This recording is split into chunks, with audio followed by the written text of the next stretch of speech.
Peace to me is a world free from discrimination, harassment. Peace exists where diverse cultures live in harmony. Peace for me, it means the ability to express compassion for people. Peace means joyful. Peace is a state of security, harmony, and cohesion. Peace is a sweet language. It's just like a song. Peace for me is a feeling of fulfillment. Peace is nonviolent communication. Peace is freedom. Peace means stability, security, and being respectful with each other. Peace means love for everybody. Peace is the capacity of overcome differences without hurting each other. Peace is to respect and accept the difference with another ones. Peace is compromise, and it's healing. In one word, peace for me is interconnectedness. Peace means having empathy for other people. Basically, peace means justice. Peace means understanding. It's the liberty of opinion. Peace means political stability. A sense of calm and confidence. Peace is unity. Peace is diversity. In short, peace is serenity.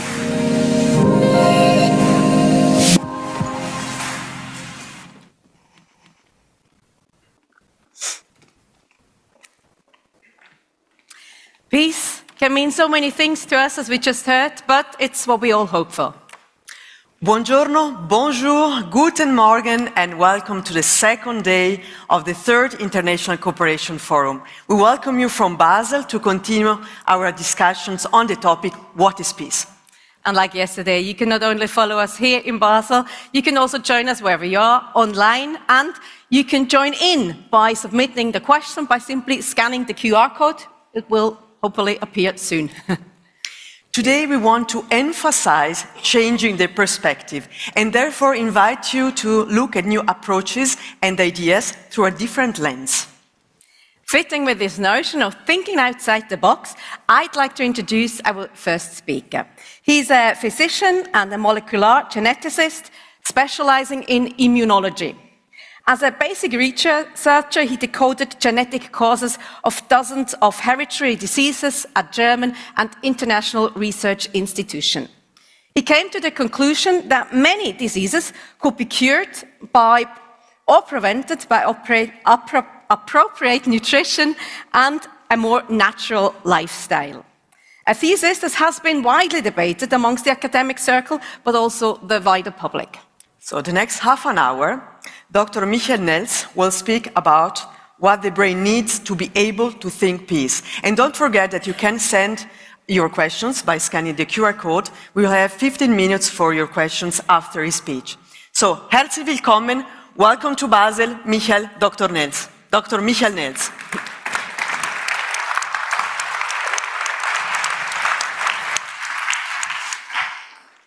Yep. Yeah, thank you very much. Thank you very much to the organizers of this meeting to invite me. It was quite a challenge. Even the question was kind of a challenge for me. What does the brain need to think peace? But it was not such a big challenge because the overarching question, what does the brain need to think at all, was the topic of my work the last 10 to 15 years. So you all saw the ideas, what people have, what is peace. And I don't want to go into that because it was this very interesting and nice introduction. But when you look at all these words, or most of these words, they are very similar to what researchers on peace have identified as important to have peace. And like, for example, already in the 17th century, Baruch Spinoza said, peace is not the absence of war.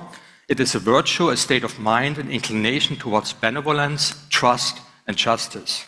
Similarly, Dorothy Celine Thompson, his researcher, said not the absence of conflict, but the presence of creative alternatives for responding to conflict, alternatives to violence. Peace has to be created in order to be maintained.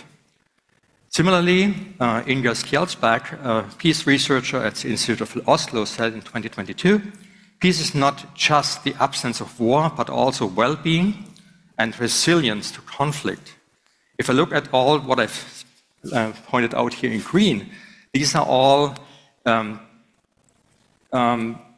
parts or important aspects of what I call the mental immunity.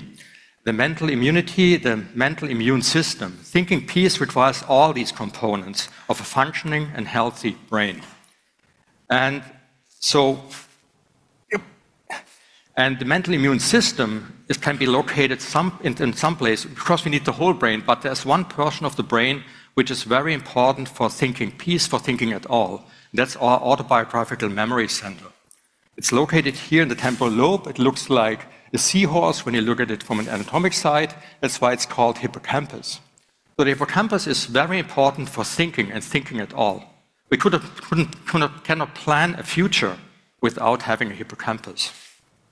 So the hippocampus function, the function of the seahorse, requires a growth of the seahorse the whole life. Our autobiographical memory can grow as we grow older. It's the only portion of the brain that has this ability to produce new nerve cells. It's called adult hippocampal neurogenesis. And produced are so-called index neurons. Index neurons are required that we can remember our own thoughts. Everything that we experience, our past, and without a past, of course, we wouldn't be able to construct the future. So index neurons are necessary that we can envision a new future, that we can think, and they have also additional functions. One function is, for example, they provide us with psychological resilience, resilience to conflict. And they also provide us with curiosity, and curiosity and resilience together provide us with experience, because we are willing to make new adventures. When we create new adventures, when we are thinking about new things, if we learn new things, then our individuality grows. And with more individuality, we are more creative, of course. But what I also identified over the last 10 years is that the index neurons provide us with the mental energy source that is necessary to think. Without these new index neurons that are born every night when we sleep, we would not be able to, we would not be willing to engage real thinking, because we would override previous thoughts without having these new index neurons to secure the new thoughts. Last but not least, this is a contrast to passion, what's the right word? Empathy. The contrast to empathy is rational compassion. Empathy is something local. We see somebody suffering, and we have the inclination to help. Of course, that's very important. But we also have to think about what our local actions have as consequences in the far distance to other people, in time and in space. And for that, we need the thinking capacity of the hippocampus. These all functions here are together the mental immune system, both for the individual, but also for the society. What do I mean by society? Society, quite simple. If the society is asked a question, it's a rhetorical question for you. What group of people is more likely to solve the problem? This group or this group? It's a rhetorical question, you don't have to answer it. In my last book, I gave it a mathematical quotation to that. I said the sum of individuals multiplied by the degree of individuality is the level of the innovative capacity of a society, and the overall ability to think peace. So, the hippocampus, as I already mentioned, can grow our whole life. This is the growth curve in volume, which is natural for the hippocampus. And this is the reality in our societies, in modern societies. We have a shrinkage rate which is about 1 to 2 to 1 to 4% per year, which is the cause of declined psychological resilience, of anxiety syndromes, chronic exhaustion, major depression, and in the long term, as I've shown in the paper I published a few years ago, Unified Theory of Alzheimer's Disease, it's the cause of Alzheimer's. Okay, what do we need to make the hippocampus grow? What do we need to have a system in our brain that can think, allows us to think, and allows us to think peace? These are all areas of a natural life, and a natural life would look like this. I want to be brief.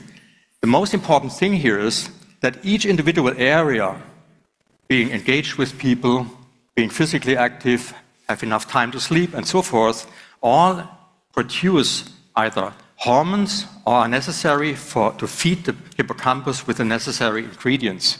So then the hippocampus is happy, and here's just a list of all the vitamins and hormones and whatever is produced when we engage in these types of areas of let's say, natural human life. I have not much time, so I want to look at just one area here, and this is about food, the left one here. The natural food for humans in a long history of evolution was fish. Fish from aquatic sources and at the oceans. And iodine, vitamin D, lithium, aquatic omega-3 fatty acids were provided. But I know that most of the world population, not only in the global south, but also the global north, suffer from deficiencies in these areas. And I'll give you one example for that. This is vitamin D. So vitamin D and the hippocampus are closely connected because vitamin D is transformed into a hormone that regulates genes in cells of the mental immune system and cells of our physical immune system. So the pleiotropic effects of vitamin D are now beyond dispute in brain development and function. So we can imagine if you have a lack of vitamin D, your brain doesn't function well.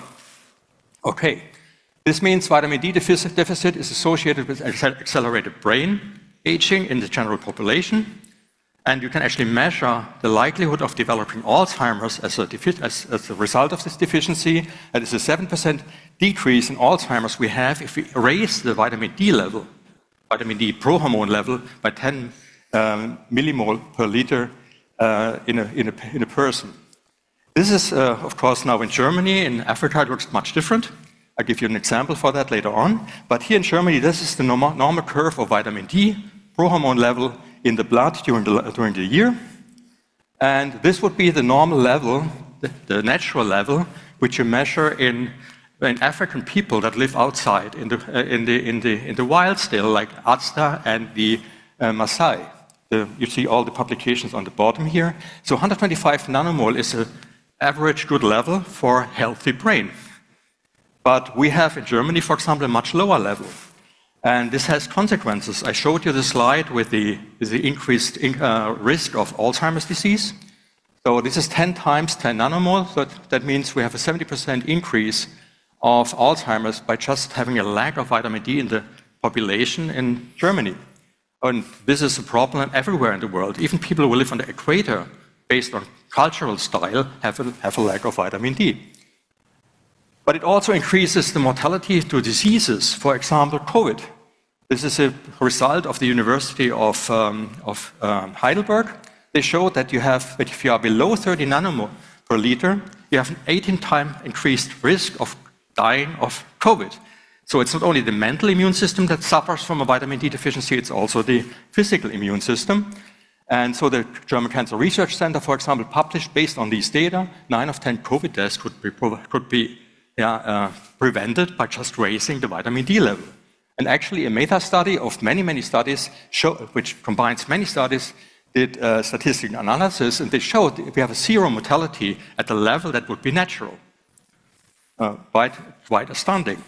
So we now know vitamin D is very important, but we learn now, for example, from the New England Journal of Medicine, the most prestigious journal in the world on clinical studies, vital findings on decisive verdict. Vitamin D supplements do not have important health benefits, even on those that have low levels of vitamin D. And so they suggest that we should stop screening for vitamin D deficiency, recommend vitamin D to prevent major diseases or extend life. Really strange, isn't it? But we also learn from The Lancet, similarly prestigious at the same year, in a study on COVID vaccines, for example, here, we see here that after 8 to 9 months after the second vaccination, you are actually worse off than the ones that didn't get vaccinated. This is a study from 2 million Swedish people. 1 million got the injection, 1 million did not. And they say these findings provide the evidence-based rationale for administration of a third vaccine.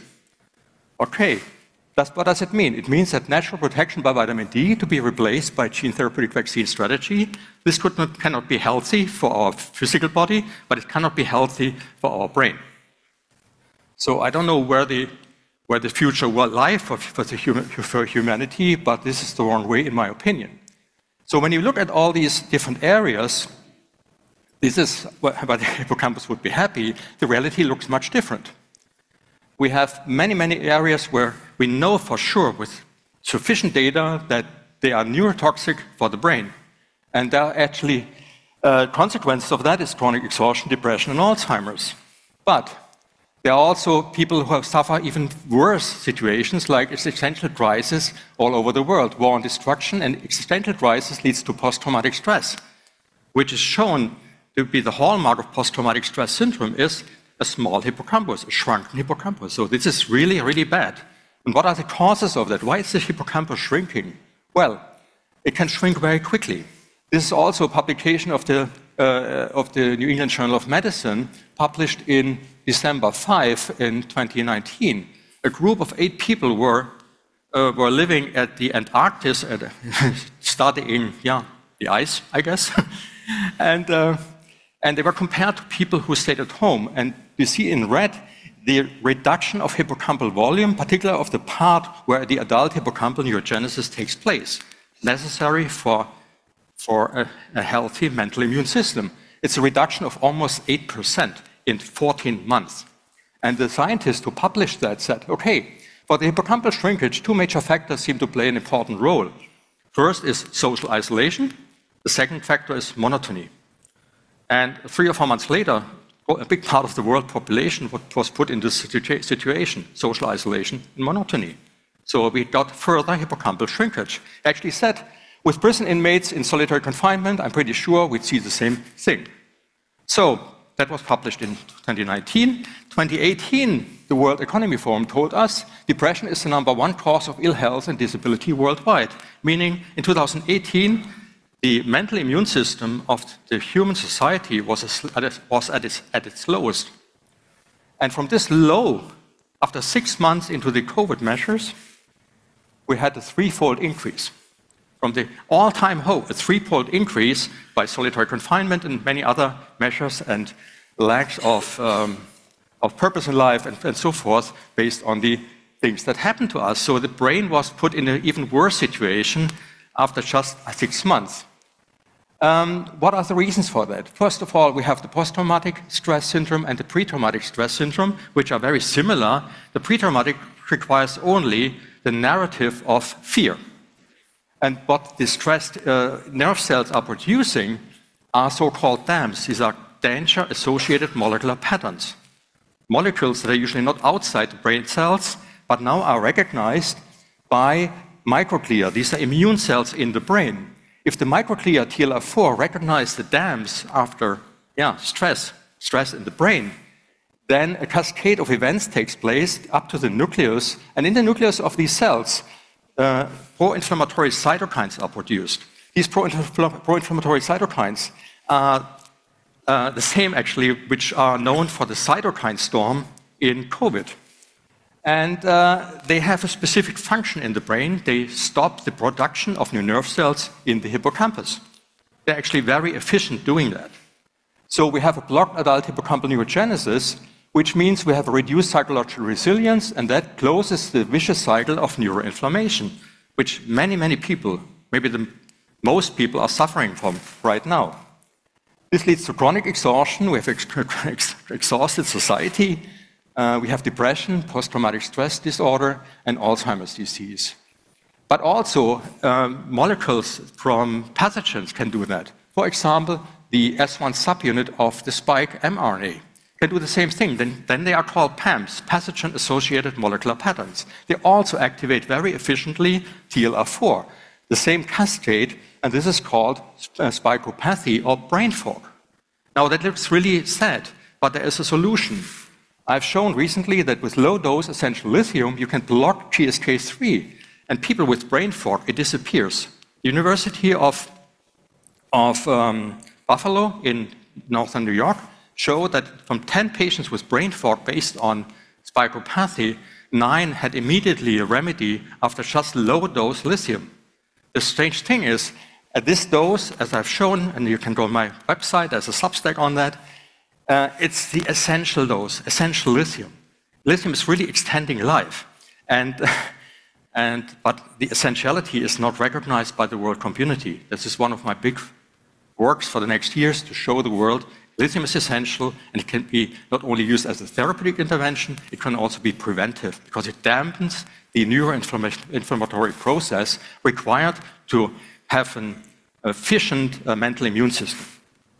So, the greatest long-term threat, in my opinion, for the whole society of the world, is the collapse of the individual mental and thus social immune system. We will end up with a group of humans that are sad, that are depressed, that cannot essentially solve problems. But there's hope. The mental immune system is capable of regeneration because we have the adult hippocampal neurogenesis. We can always restart the production of new nerve cells, even at the age of 70 or 80. It was shown if you change your lifestyle, with 70 years old, you get a 2% increase of growth of the hippocampus per year instead of a 1.4% suppression or reduction, shrinkage. So, the greatest long-term threat of our time, in my opinion, at the moment, is also the greatest opportunity for a mentally healthier future. So, in order to be able to think peace, in my opinion, we need national healthcare systems that respect the requirements of human nature, give it what it needs. If we do that, then we can, it's quite obvious, of course, we can ignore the reality of our natural needs, but we cannot ignore the harmful consequences of that ignorance. And to close my talk here, I want to recite some philosophers here. So the greatest long-term threat also requires trust in freedom. Peace is possible only through freedom, says Karl Jaspers, and freedom is possible only through truth. Therefore, falsehood is the real evil that destroys all peace. In science, we use the concept by Sir Karl Popper, another philosopher, of falsifiability, meaning it's a method of science, and it should be, of course, of public discourse, to advance towards the truth. But this method requires, again, the freedom to express one's opinion, and the trust, of course, that it will not be used against oneself. And with that, I will actually close it here with words directly from Sir Karl Popper. We must plan for freedom and not for security, if perhaps for no other reason that only freedom can ensure security. And if you want to have more information on all that, going into more detail, you can, of course, check this out. And I thank you very much for your attention.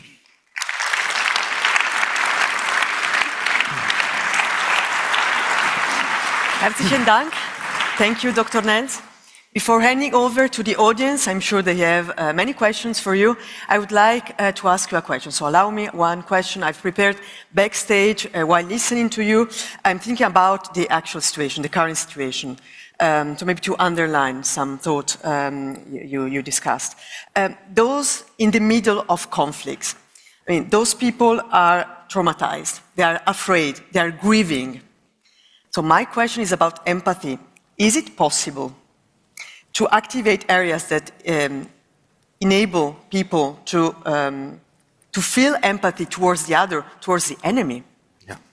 Yeah, that's a very good question. Actually, when I was here yesterday and listened to all the talks, I said, how, I don't know, far away I am with my thoughts here. So is it really practical? Makes it any sense when people have local conflicts? I'm talking here about lithium and about vitamin D and omega-3 fatty acids. But in the long term, if we really want to ensure that people feel empathy, I rather actually like the word rational compassion, because empathy is really local, it's very focused, but rational compassion means you think about the consequences of what you are doing in long term or on other places on the earth. So if my local actions have consequences for others, but to be able, in my opinion, to have this kind of empathy, this rational compassion, to solve conflicts, to be open to new ideas, you need a mental immune system that is functioning. So for people, not only in these areas that you're mentioning, but also people in Germany, for example, which are very traumatized to it through childhood events or so. Post-traumatic stress syndrome is a problem there too. Therapy requires not only that you talk to the people, you also have to essentially to plant a new idea in their brain, to think about the world maybe in a different way. You have to plow essentially the ground for it. You have to make it fertile. And the fertilization of the brain is necessary, and the ingredients I've shown. You have to give people more. So in order to have a better world, we need both. We need to talk, but we also have to put the brain into a situation where it is receptive for such talks. Thank you. Thank you so much. And now we go into the questions. I start from the most popular to the one. It's changing all the time, so I'm trying to catch the first one. I'm concerned about the impacts of social media and addictive screen use, especially for children and young people, with huge consequences for neurological development, social cohesion and peace. Do you agree? And what is your prescription? It's from Peter Pope. I agree fully.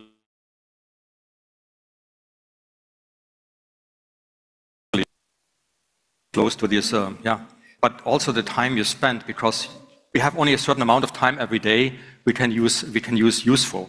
And from a historical perspective, historic meaning prehistoric, but even up to maybe the 19th, early 20th century, the coherence of the family, the interaction with friends was very important. I mean, when I was a kid, we played together, and we didn't sit separate in our room and just looked at a screen. And I think we have to respect, also, as I mentioned already, the natural needs of humans, and people need direct human contact. We are social beings, and this is poison for the social interaction. So you say all of it is poisoned, or just the amount we're using? The amount is the problem. I mean, it's always the amount. I mean, it's not like we have to go back into the Stone Age and live in cages. We have to accept that there are changes in the world, and there are good changes. I mean, being able to meet everybody quickly via internet is a very good thing, but it all has to be balanced. This is what actually my slide showed. You have to balance all these different areas, but you can only balance them if you know what is important. Once you know what is important for a mentally healthy brain, once you know that, you can better essentially set your points and make the balance. So we go into the next question. It's from Anonymous. You're saying for peace we need the ability to think, but we can also think war. What specifically makes us to think in terms of compassion and cohesion? Actually, Daniel Kahneman, who inspired me deeply, he actually got the Nobel Prize in 2002 for the question of how do we essentially respond to a conflicting situation, how do we solve problems. And he actually recognized that we have two areas in our brain, or two different types of thinking. Thinking one and thinking two. Thinking one is actually non-thinking, it's just reacting instinctively. And system two is the actual thinking, that what I was describing. I didn't use the term, but the mental immune system is about system two. So system two allows us, of course, also to think war. But if we are in a situation where we are confronted and we are not able to engage system two, we will always respond to war with war, because it's our instinct. We will, if somebody wants to hit us, we hit back or we flee. But we don't start a discussion. We don't step back and say, okay, let's talk about this, because that would require system two, and that means we require a functioning system, mental health. So then how can one end generational trauma from war if stress caused by fear and trauma reduces psychological resilience and feeds the cycle of neuroinflammation? Yeah, it's a huge problem. It's maybe something that we can hope to solve. It would require a lot of activity on an individual basis. But as I already mentioned before, we have such cases here in Germany too, post-traumatic stress syndrome, of course not as severely as I've shown in the pictures here, and many people here in the audience experience at home. But still, if you want to solve this post-traumatic problem, you have to discuss it, you have to talk about it and all these things. But to be open-minded, to be more open-minded, it has to have a brain that is willing to, more likely to overcome the problem. So, for example, if you produce more index neurons, then you have the ability to get these new thoughts in and can start to compare my new thoughts based on the new future, based on my past, and the things become more comparable, they become more rational to be in your brain, and it's one way maybe to overcome it, but this is only my hope, of course, but it makes a lot of sense. What is a simple routine I can integrate to my daily routine to think peace and to continue to believe that a peaceful world is possible? Yeah, I think the routine has to be that we accept what our body needs, what our brain needs, because it's not only about physical health, what we talk about all the time. Everything that our physical body needs, also our brain needs. There's no separation. And if we understand what our human nature requires, and I've shown that, I guess, then we are on the best way, because then we grow resilience. We are more willing to take maybe risk. Yeah, the risk, for example, to engage in a discussion with somebody who has a different opinion. It takes a lot of courage. And all courage is very closely linked to resilience. Curiosity is very closely linked to resilience. And it all requires, as we know very, very strongly now from the basic research, it requires the production of these nerve cells. So we should do things that help to support the growth of these nerve cells, and we have to stop doing things that harm them. So I think we're almost out of time, but I think I want to ask one last question. How can we apply your theory in countries with ongoing conflicts, as they have less freedom to take care of their mental health? Yeah, it's a very, very difficult question. That's why I guess why I'm here. Yeah, to maybe help to answer these questions, at least give some guidance. But for that, we need to sit on a table and ask very seriously, if we want to help people, what do they need? I mean, as I've shown already, we need many things that are very natural to us. And if they are lacking, then of course the human brain suffers.